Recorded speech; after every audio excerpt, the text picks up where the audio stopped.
subax wanaagsan saaxiibayaal ku soo dhawaada warka subaxnimo ee radio kulmiye qodobada saaka ugu waaweynna waxaa ka mid ah madaxweyne ku-xigeenka galmudug oo sheegay in ciidamo ka socda Itoobiya iyo dalalka safka hore kaga jira Soomaaliya ay qayb ka yihiin wajiga labaad dagaalka ka dhanka al-shabaab ee ka bilaabanaya galmudug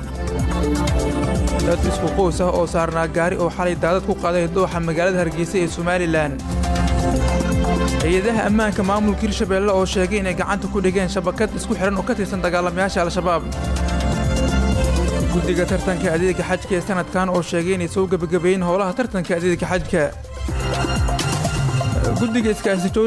guddiga iskaashatooyinka mootobajaajka oo ka hadlay go'aankii ka soo baxay golaha wasiirada ee ahaa inaan la soo dejin wax mootobajaaj ilaa amar dambe degmada Weejir oo guul ka gaartay dhigeeda degmada Dharkiinley barnaamijka taariikhda dalka ee tartanka Ramadaan ee Kenya iyo 10 ruux oo ku dhintay macbad ku dumay dalka India u doona Soomaali Suudaneys Hospital daryeel daweyn iyo dhaqaatiirtii khibrada lahayd ee dibadda loo aadi jiray bartilmaameedka Soomaali Suudaneys waa badqabka bulshadeena waa subaxnimo Jimcaha 13 bisha 3 ee Maarso 2023 wararkaas oo idil waxaa la diyaar Ifraax Axmed Xuseen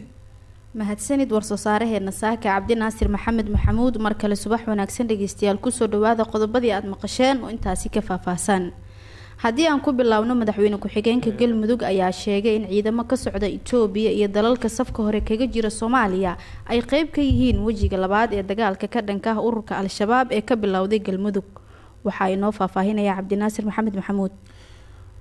madaxweyne ku-xigeenka dowlad goboleedka galmudug Cali Daahir Ciid ayaa waxa uu sheegay in uu socdo diyaar garow ku aadan dagaalka ka dhanka ah dagaalamayaasha al-shabaab wajigiisa labaad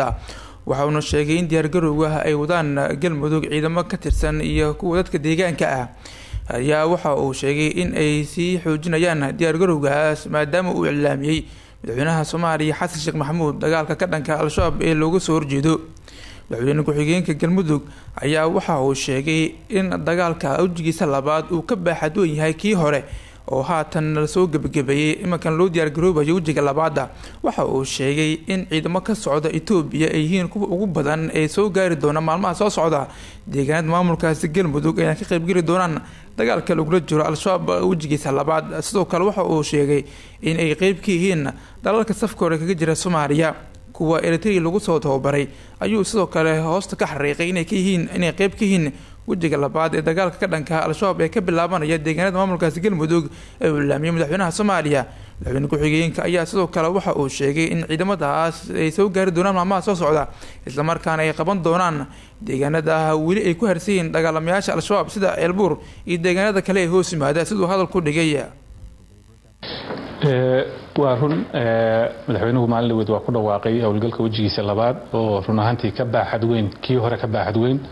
markaan ku leeyahay ka baaxad weyn waxaa ka qayb qaadanaya ciidamo ka badan intii hore oo tusaale ahaan ay ku soo biirayaan ciidankii Eritrea lagu soo tababaray sidoo kale ciidan kale oo Uganda lagu soo tababaray sidoo kale ciidamada wadamada safka hore la yiraahdo frontline state-ka ugu horeyso ciidamada Itoobiya ugu horeeyaan oo ka hawlgali doona galmudug koonfur galbeed iyo Hirshabelle ka hawlgali doona marka hawlgalkan waxa muuqata inuu ka baaxad weyn yahay kii hore waxaan rajaynaynaa Ilaahay hadii yiraahdo bilaha soo socda in shabaab laga sifayn doona wadanka qiyaasta rasmiga ma hayo laakiin aad bay u badan yihiin xaqiiqdii haba u badnaadaan wadanka Itoobiya ha u badnaadaan oo runaantii annaga as galmudug ahaan aan sugayno mar dhow laakiin Jubbaland iyo dhanka gada already soo galay annaga as galmudug waxa noo qiyaasan gobolka mudug qaybo kamid ah oo ay wali ku dambeeyaan shabaabka iyo degmada Eelbuur Galhareeri iyo deegaano badan oo kale aan rabnay inaan ku sifayno Ilaahay diira si kastaba waxaa socda gulufka dagaalka ka dhanka al-shabaab oo laga dareemayo qaybo kamid ah gobolada dalka oo ay u diyaar garoobayaan ciidamada dowladda federaalka ee Soomaaliya oo kaashanaya kuwa deegaanka si al-shabaab looga saaro guud ahaan dalka wajiga labaad dagaalka ka dhanka al-shabaab ayaa uu ilaamiyay madaxweynaha Soomaaliya Xasan Sheekh Maxamuud ayaana la filayaa in bilowyinka soo aadan uu ka bilowdo qaybo kamid ah gobolada dalka mahadsanid Cabdi Naasir dad isku qoys ah oo saarnaa gaari ayaa xalay daad ku qaaday dooxa magaalada Hargeysa ee Somaliland. Deeqa Maxamuud Maxamed ayaa ka waramaysa. roobab lixaad leh ayaa ka da'ay magaalada Hargeysa iyadoo deegaano ka badan ay daadad lixaad leh ku soo rogeen kaas oo dad ku qaatay fiidnimadii hore xalay dooxa weyn ee magaalada Hargeysa. 3 qof oo wada saarnaa hal gaari ahaana aabe hooyo iyo ilmo yar ay dhaleen ayaa daadku ku qaatay waxaana si dirqi ah kaga badbaaday aabihii iyo ilmihii yara halka hooyadii ilaa iyo hadda la la'yahay nolol iyo geeri toona. Najax Cabdi Cawil oo ahayd hooyo dhashay 5 caruur ah ayay la tageen biyuhu waxaana saacado badan socda haatan gurmad lagu baadigoobayo hooyadaasi. baabuurkii ay biyuhu qaateen laftirkiisa ayaa goor dambe xalay la helay isagoo oo burbursan markii aragti ugu dambeysayna maama Najax Cabdi Cawil waxa ay ku dhex jirtay gaariga oo biyaha dhex sabeynaya. ehelada Najax ayaa warbaahinta u sheegay baaritaanku inuu socdo masaafo dheer oo togaasi ah balse aan la helin raq iyo ruux saacado badan gurmadka arrinkaasi lagu howlanaa. eheladu waxay dhaliil u jeediyeen xukuumadda Somaliland oo ay sheegeen markii hore in aysan xal iyo maareen u keenin qulqulka biyaha toga jidadku dhex maraan markii wax dhacaana uusan jirin wax gurmad ah oo laamaha dawladdu ka geysato badbaadada iyo baadigoobka toona. hawshani goortay dhacday waxa weeye 7 habeenimo abaar qiyaastan ruuxsan imika oo aynu hadlanaana waa 3 habeenimo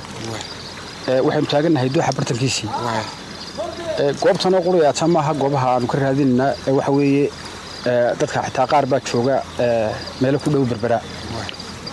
wax alaaliyo wax alaanka noocado aan hayno iyo waxa weeye wax cid meel noogu soo sheegtay ma jirto. waxaa lagu sheegay halka maamuus dhinaceeda dambe ee duuxu kaga beegan yahay in gaadhigii laga helay. shilku sidoo u dhacay wuxuu ahaa inanka anagu walaalanahay gaadhiga waday barwada maqan eemkan deedeena raqdeedii ruuxdeedii toonaan hayna wadmaashadii oo caruurteeda waxa weeye aan daadeerka u ahay hooyadood waxaan ku warnaa ma naqaanaba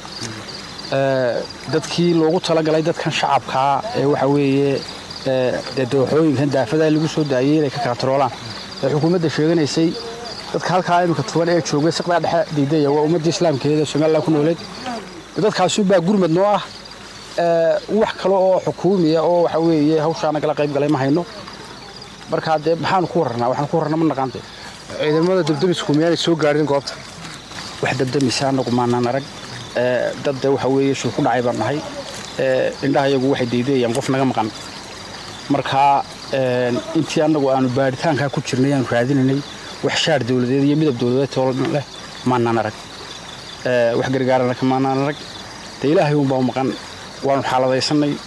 noo soo duceeyo ilaahay noo soo faydiyo qof anaga maqan aago. tago kala duwan oo biyo lixaad leh ku dhex soconaya ayaa mara deegaanada Somaliland kuwaasoo horey u geystay khasaare naf iyo maalba leh kadib markii ay qaateen dad iyo dunyaba. hay-adaha ammaanka Hiirshabeelle ayaa sheegay inay gacanta ku dhigeen shabakad ka tirsan ururka Al-Shabaab. Bashiir Cali Daahir ayaa warkan inoo soo diray. ciidamada ammaanka ee magaalada Jowhar ee xarunta gobolka Shabeellaha Dhexe ayaa gacanta ku soo dhigay shabakad la sheegay inay ka tirsan yihiin dagaalamayaasha Al-Shabaab kuwaasoo doonayay in amni darro ay ka sameeyaan gudaha magaalada Jowhar. taliyaha saldhigga degmada Jowhar Bashiir Xasan Xalfo oo la hadlay warbaahinta ayaa sheegay in shabakadaasi ciidamada ammaanka ay gacanta ku soo dhigeen haatanna ciidamada booliska ee ka howlgala magaalada Jowhar ay kordhiyeen howlgallada amniga lagu xaqiijinayo oo gudaha magaalada Jowhar kaasoo haatan ay ciidamada ka sameeyaan howlgalladaasi xaafadaha magaalada Jowhar. sidoo kale taliyaha ayaa sheegay in haatan bisha barakeysan Ramadaan inta lagu guda jiro la xaqiijin doono amniga magaalada Jowhar ee gobolka Shabeellaha Dhexe. waa jiraan sidii oo biliyahanba waa ogsiin sidii shabakad oo isku xiran oo beledkan amni darro ku haysay sidii loo helay loo qabtay waxba isfurfuray anagana dadaalka waa kordhinay ayakana kulli dhagartoodu waa wadaan howlgalka waxaan kordhinay waxa waaye in aan cadowga aan ilaalino oo meeshii galaan aan ka daba galno dadweynaha waxaan nahay in dhanoo noqdaan anagana gacmihii qabanayaan u nahay oo isla shaqeyno gacmo wada jir wax ku gooyaan anaga dadweynaha noo indho ayaka la shaqeynayna ayakana wax ku nahay waxaan filaynaa haddaan iskaashano inaan wax noo soo geli karin insha Allah. ciidamada ammaanka ayaa habeen walba roondooyin ka sameeya xaafadaha magaalada jowhar si ay ula socdaan amniga magaalada. inta badanna taliska booliska degmada jowharna ay sheegeen inta lagu guda jiro bisha barakeysan ee ramadaan la xajin doono amniga magaalada. Bashiir Cali Daahir, Radio Kulmiye, Jowhar. guddiga tartanka adeega xajka sanadkan ayaa soo gunaanaday howlaha tartanka adeega xajka kana warbixiyay howlihii u qabsoomay intii uu socday tartansiinta shirkadaha daneynayay uu adeegida xujayda Soomaaliyeed. guddiga ayaa sheegay in 73 shirkadood ay kaga guuleysteen tartankii loo qabtay shirkadaha ka qaybgalayay, waxaana ka warbixiyay gudoomiyaha guddiga. guddiga tartanka fulinta adeega xajka 1444-2023 taariikhdu marka ahayd 16 Shacbaan 1444 kuna beegnayd 8 Maaj 2023 waxa ay ku dhawaaqeen bilowga tartanka adeega xajka iyo shuruudaha laga rabo tartamayaasha, iyadoo markii uu horeysay loo adeegsaday soo gudbinta araajida habka online-ka ah. 3 guddiga waxa uu soo gudbistay inay ka qayb galaan tartanka fulinta adeega xajka 1444 tiro dhan 356 shirkadood. 4 guddigu wuxuu ku shaqeeyay habraac uu ugu talagalay tartanka wareegyadiisa kala duwan, wuxuuna sidoo kale mid u dul istaagay una baaray dhammaan galalkii iyo waraaqihii dukumentiskii kala duwanaa ee tartamayaashu soo gudbiyeen. 5 shirkadaha haray waxay isugu jiraan shirkado xamlado shuruudihii laga rabay aan soo buuxin oo ay ka kala dhimanaadeen, iyo shirkado iyo xamlado soo gudbiyey xog iyo waraaqo iyo dukumentis aan sax ahayn, iyo sidoo kale shirkado ku haray imtixaankii waraysigii tooska ahaa interview. 6 tirada shirkadaha xamladaha ku soo baxay wareegii u dambeeyay ee fulinta adeega xajka sanadkan 1444 tiradoodu waa 75 shirkadood ee Soomaaliyeed oo isugu jira kuwa cusub iyo kuwa horay uga soo shaqeeyay adeega xajka. 7 qarashka lagu xajin doono sanadkan wasaaradda awqaafta iyo arrimaha diinta ayaa sameyn doonta daraasad degdeg ah, iyada ayaana wareegto ku soo saari doonta qiimaha sanadkan lagu xajin doono ilaahi idankii. 8 guddigu shirkadaha guuleystay wuxuu u kala qaybiyay darajooyin kala ah: darajada koowaad oo ah A, darajada labaad B, iyo darajada saddexaad oo ah C. shirkadaha ku guuleystay fulinta adeega xajka ee sanadka 1444-2023 liiska magacyada shirkadaha waxaa laga heli karaa page-ka rasmiga ah ee wasaaradda awqaafta iyo arrimaha diinta. ugu dambeyn waxaa lagu wargelinayaa dhammaan shirkadaha guuleystay inay la xiriiraan wasaaradda awqaafta iyo arrimaha diinta si loo dhammaystiro diiwaangelintooda, sidoo kalena ay u saxiixaan heshiiska shaqo ee fulinta adeega xajka ee sanadkan 1444-2023. wabilaahi towfiiq. degmada Wadajir ayaa guul ka gaartay dhigeeda degmada Dharkeelney barnaamijka taariikhda dalka iyo tartanka Ramadaanka ee KNN. Cali Cilmi Salaad ayaa noo faahfaahinaya. degmada Wadajir ayaa guul ka gaartay dhigeeda Dharkeelney barnaamijka taariikhda dalka ee tartanka bisha Ramadaan. Radio Kulmiye labada degmo ayaa soo bandhigay tartan aad u wanaagsan, hase yeeshee ugu dambeyn waxay guusha raacday degmada Wadajir. inta tartanka uu socday waxaa qayb ka ahaa majaajiladii tartanka, laakiin markii dhexda la gaaray dooli biyo ku dhacay amal taarti shey maskiin wajiga markii la fiiriyaan ku dhaanfad xalool xumo ani lugahay hurayaan ku ani mid ku sheega isay يا سلام رير ودajir labada dhibcood aydasi ninka warkiisa xaqiiqa dhiga labada dhibcood waa kala qaada hal dhibic waxaan dhiibayaa gudoomiyaha arimaha bulshada Axmed Diiri aad kugu dhiibay dhibicda labaad yaa u dhiibay ma taqaana xogayaha degmada wadajir shughul caday ka kala qaata labada dhibcood hadda reer wadajir lama la Axmed Abdullaah leh oo dagaalada ma jira horta lamadii ma qaadatay Abdullaah Abu Bakar ayaa ku dhawaaqay dhibcaha ay kala keeneen labada degmo cid guuleysatay iyo waliba labada degmo ee caawa balansan. Dharkeelney waxaa la weydiiyay 7 su'aal 7 su'aal ee la weydiiyay 3 kamid ah ay si sax u garatay wax ka faa'iideysan samaysan helisa darteed waxay aruursatay dhibco gaaraya 6 dhibcood. dhanka kale Wadajir waxaa la weydiiyay 7 su'aal 7 la weydiiyay 6 kamid ah ayay si sax u garatay 2 ka faa'iideysi ah oo soo hareer martay dhigooda. Dharkeelneyna way ka faa'iideysatay sadarteed waxay aruursatay dhibco gaaraya 16 dhibcood. tartankeena caawa wuxuu ku soo gabagabayaa Dharkeelney oo leh 6 dhibcood iyo Wadajir oo leh 16 dhibcood. haddii aan si raacsado habeen dambe tartan aad u xiiso badan ayaa halkan wuxuu ku dhex mari doonaa degmooyinka Hilwaa iyo Xamarweyne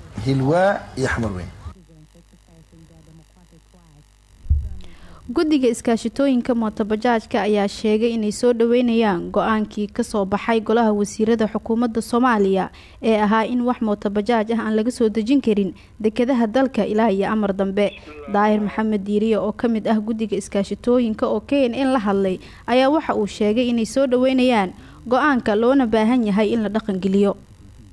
Bismillaahi Raxmaani Raxiim. Magacaygu waa Daahir Maxamed Diiriye oo gudoomiyaha iskaashitooyinka gobolka Banaadir. niyow haddaan gaadiidleyda iyo iskaashitooyinka gobolka Banaadir oo dhan nahay aadaan usoo dhaweyneynaa hakadka la geliyey in la keeno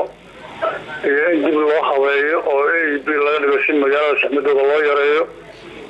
in muddo aan codsanayna haddaan nahay gaadiidleyda iyo iskaashitada in barnaamijkaas la nidaamiyo in magaalada qaadaweysa la hakiyo laakiin maanta ilaahay mahadi waxaan aada ugu mahadcelinaynaa maamulka gobolka Banaadir oo isku howlay golaha wasiirada oo ansixiyey barnaamijka culayska ee magaalada ku hayso haddaan gaadiidleyda aada usoo dhaweyneynaa magaalada baashu waa culayska waa ku haysa ayadoo culays isku haysay mooto dadkii gatay ama lahaa waxay ka waayeen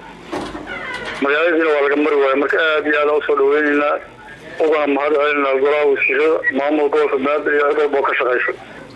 maya waxa shaqo la-aan oo dhicin maya shaqo fiican ay helayaan hadda in ka badan 40,000 oo shaqayso mooto shaqaalaha ku dhacday haddeer ay shaqalaan yihiin wadooyinkiina taamay noqdeen ayaga taamgareeyey marka hadda markii la hakiyo 40,000 AIB laga dhigo lagala fiican ay helayaan dhalinyarada ka shaqaysataa deganaan ay helayaan magaaladuna waa ka nafisaysa annaga booliska ina iskaashatada gaadiidka weliga markuu bato AIB laga dhigi jiray magaalada inta ku filan loo qoonbay jiray marka waxaan rajaynaynaa haddii in muddo hakadkaas ay ku jirto in haddana wadooyinka usii kala qoonbay. halka warkaasi aad kala socotaan waa idaacadda kulmiye magaalada Muqdisho. markaana haddii aan eegno akhbaaraadka caalamka, tirada dadka ku dhintay macbad ku dumay dalka Hindiya ayaa kor u dhaaftay 35 sida ay xaqiijiyeen saraakiisha amniga. dadkan ayaa gaarayay 35 qof, midna waa la laayahay 14 qofna waa la soo badbaadiyay. 2 qof ayaa si nabad ah guryahooda ugu laabtay kadib markii la daweeyay, waxaana socda howlgallada lagu baadigoobayo dadkan la sheegay in la laayahay, ayuu yiri sarkaal ka tirsan booliiska Hindiya. sida laga soo xigtay saraakiisha koox ka kooban ciidanka amniga iyo kooxaha gargaarka degdega ah ayaa wada howlgalkan. guud ahaan warkiina waa naga inta.